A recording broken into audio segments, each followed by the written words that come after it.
Let me tell you how it did start out. It started out actually in the southwest of England, where I made a decision, having just turned past the age of 40 approximately, to start doing something worthwhile in the world and to use the gift that I'd kept hidden for a long time. I decided consciously that I would not show who I am until later, because there was so much that I needed to get a handle on in order to be able to healthily maintain my own self and cope with the experience of this current that comes through me and learning how to use it. As a child, it was actually very easy because as yet there was very little of the conditioning that came in from external society. That obviously grew later, as it does for all of us. But when I first came here, I wasn't even aware that I had a body. And it was a great shock to me to discover that the body image of someone who turned up in front of me later on, as I lost the experience of everything being a flood of light, was actually the person who I was communing with on that more non-physical level. The two were completely apart for me for a long time. I couldn't reconcile the two when things started out because everything was just a sea of lights.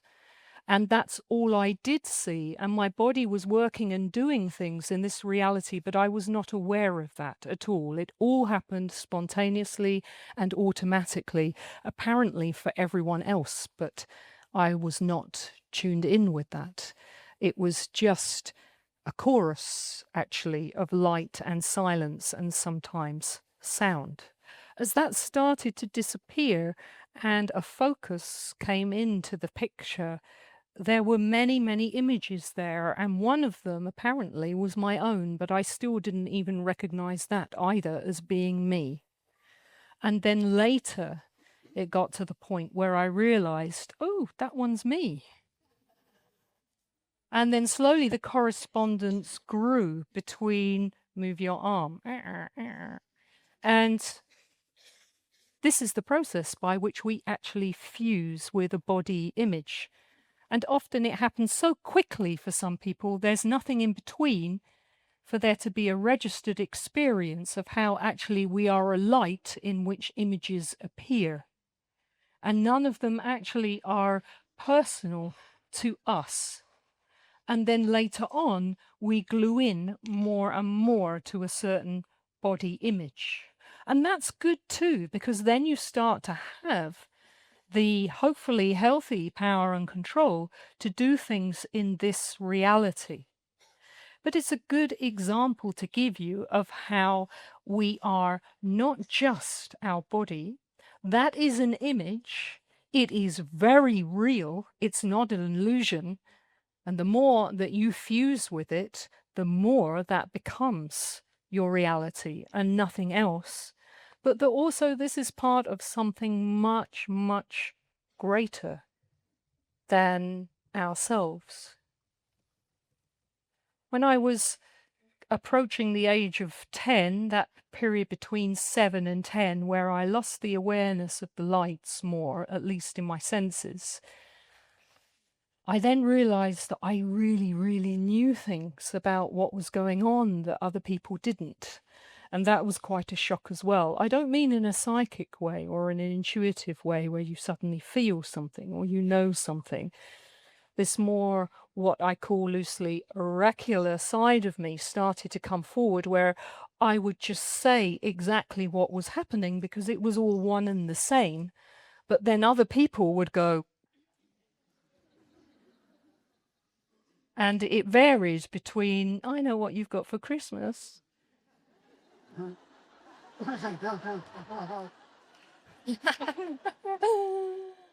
to more serious things like, don't you realise your mum's not there anymore? She died yesterday.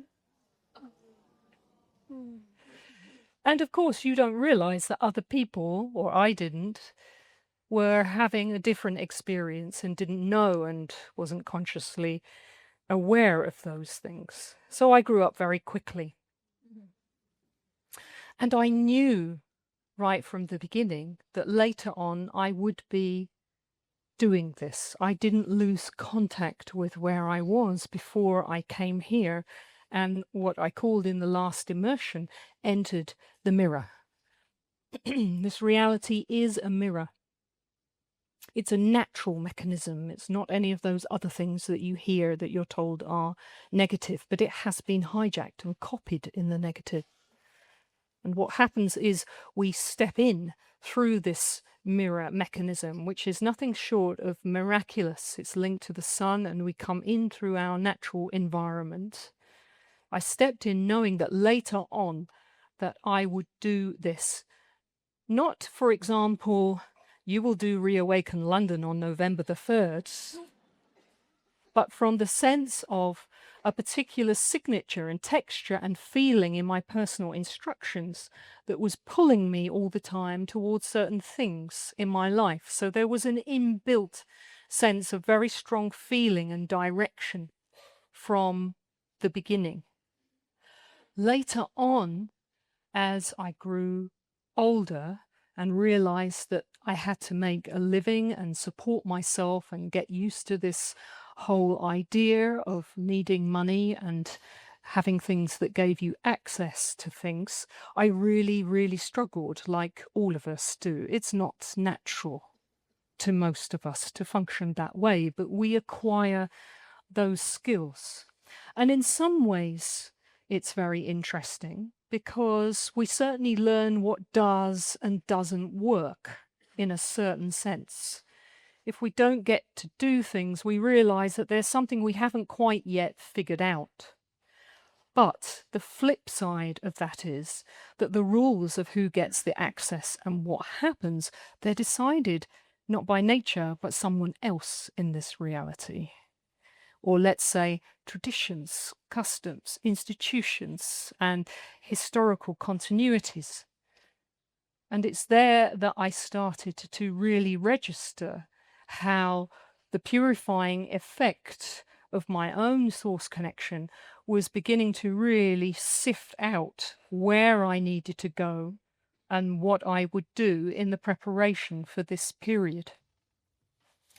To cut a very long story short, which took me through all sorts of different avenues, very normal things that everybody does as a job in the world, and some specialized professions as well.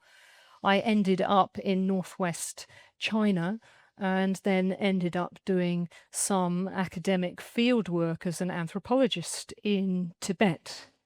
And I had a craving always to be in nature, away from humans, to really have a very deep calibration and a match for nature's principles on the inside, which was part of the foundation of my ability to purify, just like you, and the way that I observed and found nature to work when you're in the middle of it and there's nothing else. And I had an amazing experience for some time on the Tibetan plateau, living with nomads and looking at their relationship with what we call nature time, and learning how deep that is in every cell of our being, that call to be exactly aligned with where the flow of the universal current is. And of course, people who have known that all their lives, there's nothing else for them. But what's very interesting is that when mobile phones came along and all the different things that we know as so-called modern culture, those nomads had them immediately, and then their alignment changed and their lifestyle moved towards something different that wasn't so aligned with nature anymore, even though there was still a lot of that tracking in there. And the thing about this is that though we have nature's principles, the reception for it, deeply wired into our being, the more that we move into more expanded possibilities, we can come across things that do or don't align us further, and maybe are a mixture of the two, such that it's a whole new type of signal that we don't really recognize. And so it becomes quite fascinating to us, because if it makes us more powerful, more is possible. And we want to be active and to accomplish in this world. It's a material universe. But then if we find that we lose a little bit of our sensitivity, at first we don't really notice, or it's only a bit, so it's quite easy to switch in and out, and we still have some healthy control.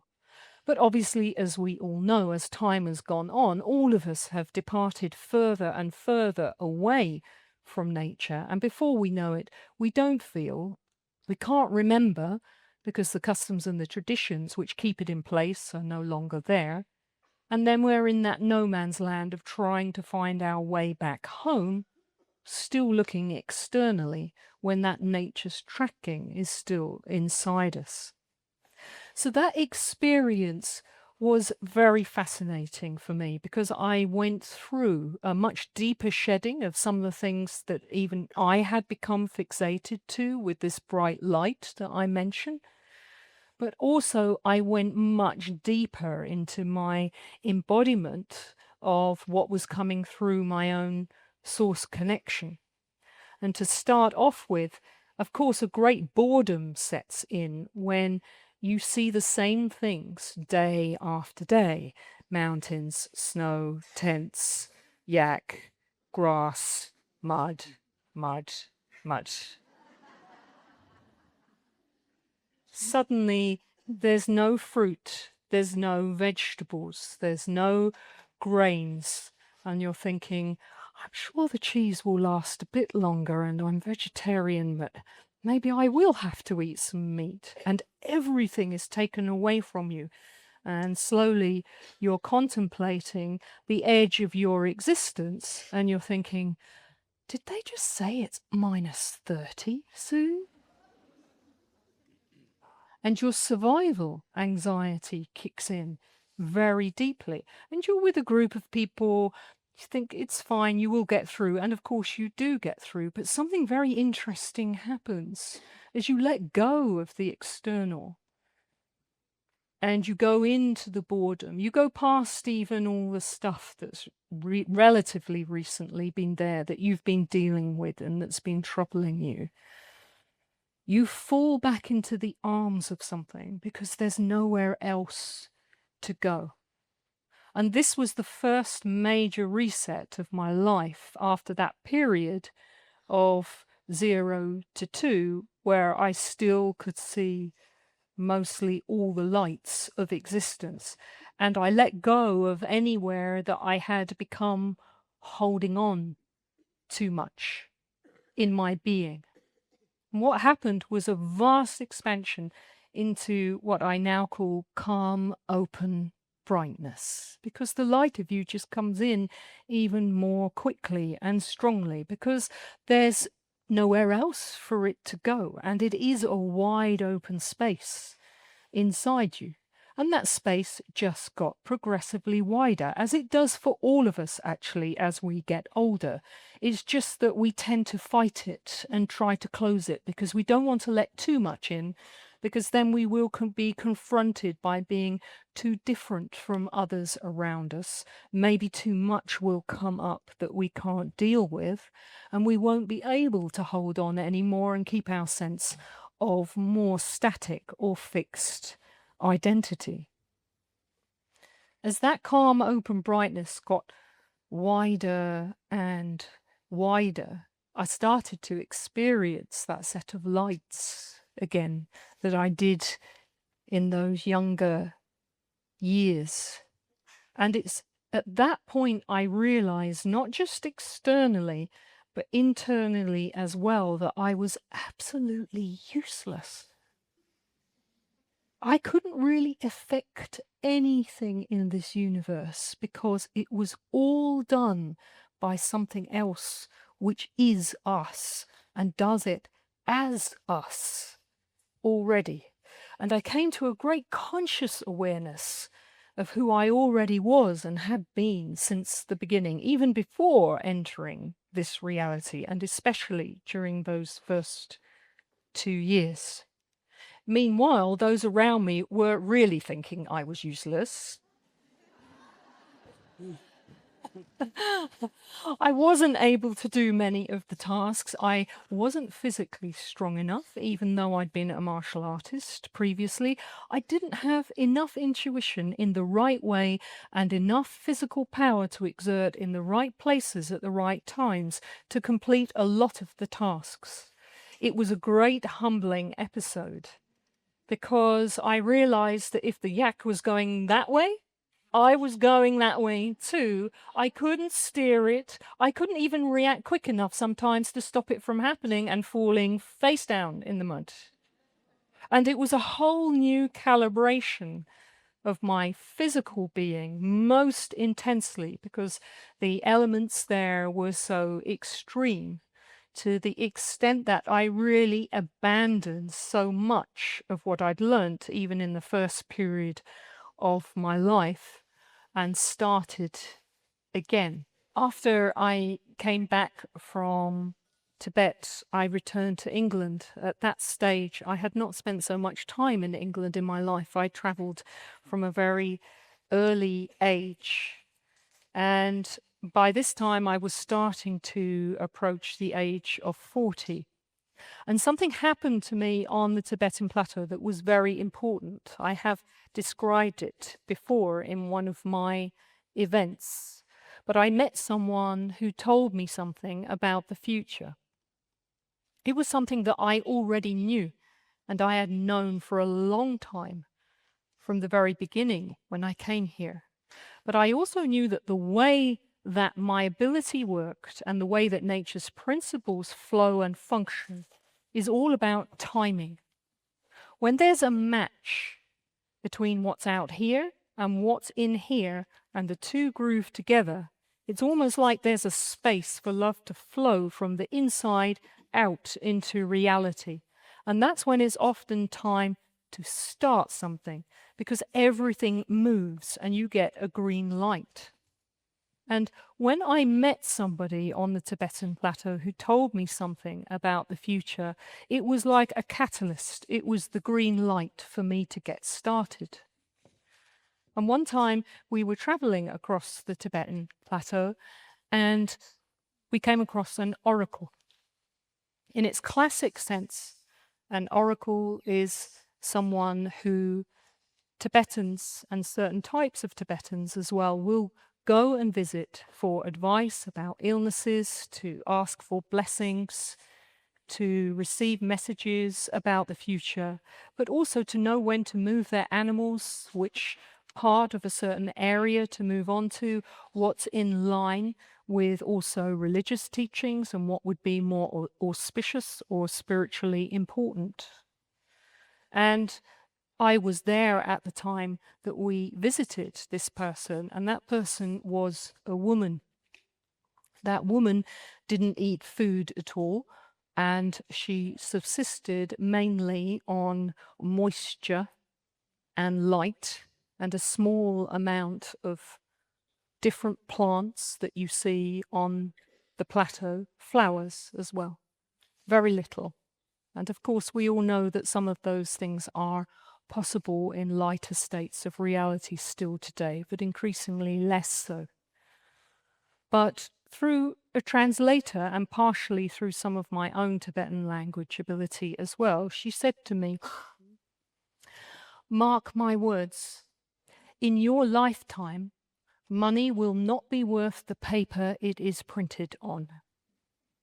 One day, you will get up and the shops will all be closed, and so will the banks, and you will be told that something has happened. It will not be true. And you need to go back and you need to warn people and tell them about this because this will be the time when humanity starts to take back its own power and control. And so I did. And when I first started to talk about this, I mainly talked just about my experiences from travel. I still didn't talk that much about my abilities or what I was here to do yet. It was a slow process of gaining confidence. And when I first started, nobody was interested. I first mentioned the word transhumanism in 2014, and then in a small group in a talk in, I think, 2015. And it really didn't even land particularly. But drip by drip, now we live in times where when I mention that word, there's not many people who don't know what that means. And we live in a time, a very interesting time, where we are starting to re-examine everything that we've been told, everything that we do, and how everything is organized on this planet, particularly about finances, and particularly about laws and freedoms, and what you can say and what you can't. Now, when I was a child, I used to come out with things so much in that period up to 10 years old that some people used to say when they were asked a question by someone, I don't know, go and ask that oracle over there. And I was given that nickname. But an oracle is actually a mirror in its deepest sense. An oracle is able to use their presence and their words to hold up a surface like the surface of a lake or a piece of water, so that when you look into it, you get some type of reflection that then enables you to see a deeper part of yourself. This is what we have to do in these times. We have to find that deeper part of ourselves, which is not about anyone else. It's just about what's going on in our own source connection and our own purity. This is the task that we are really charged with.